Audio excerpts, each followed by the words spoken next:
c'est Ibrahim Assad, je suis le président de la Fédération libre de la pêche artisanale, section sud. Je suis également le secrétaire général de l'Association pour le développement de la pêche artisanale en Afrique de l'Ouest et le coordinateur du comité interprofessionnel pour la promotion de la cogestion en Mauritanie qui regroupe toutes les organisations, en tout cas de pêche en Mauritanie.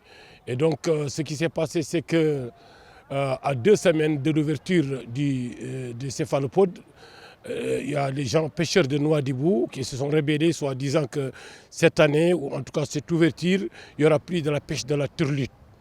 Bon, la cause qu'ils ont devancée, c'est que les pêcheurs de turlute leur font beaucoup de dégâts, alors que la pêche de la turlute n'est interdite par aucune loi.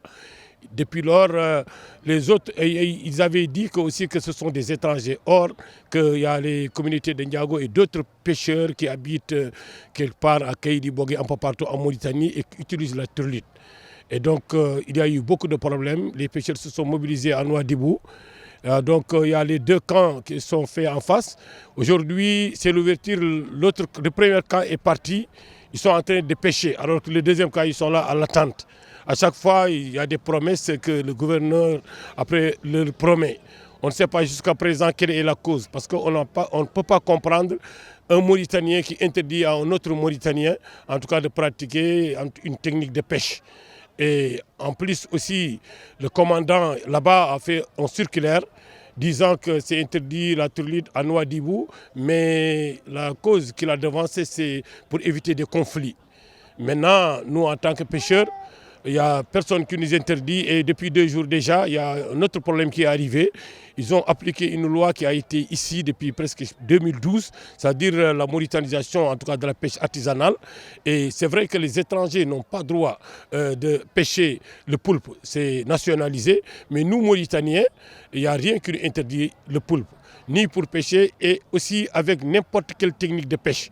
Aujourd'hui, je pense que l'État, ce qu'il devait faire, ou le ministre des Pêches, c'est de faire un arbitrage égal, mais ne pas laisser certains partir et d'autres ne pas partir.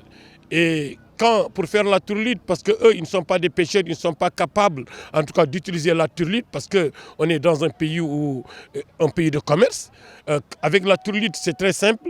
On peut utiliser jusqu'à 100 à 200 000 et avoir le même produit qu'eux, alors qu'eux, ils peuvent utiliser pendant de 2 à 3 millions. Mais le problème, même scientifiquement, si on voit les pots de la Mauritanie, ils sont partis jusqu'à Miami aux États-Unis parce que chaque année, chaque pêcheur, quand il pose par exemple 1000 pots, avant même la fin de la saison, il va perdre les 700. Ça veut dire que comment dirais-je, sous l'eau de la Mauritanie, il y a des millions et des millions et des millions de pots de poulpe. Et ces pots, c'est en plastique, ils peuvent vivre pendant 1 à 2 siècles. Ils ne sont pas biodégradables. Et ils pourrissent. Même il y a des plongeurs qui sont plongés, ils sont sentis qu'il y a des odeurs nauséabondes. Il y a un seul avantage, c'est que le poulpe peut se recroqueviller là-bas pour se cacher.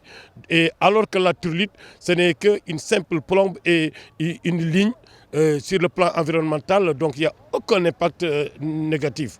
Donc maintenant, ce qu'on ne comprend pas, le fait que les autorités puissent prendre une décision juste parce qu'une partie de la population s'est révoltée, s'est revendiquée pour interdire à une autre partie.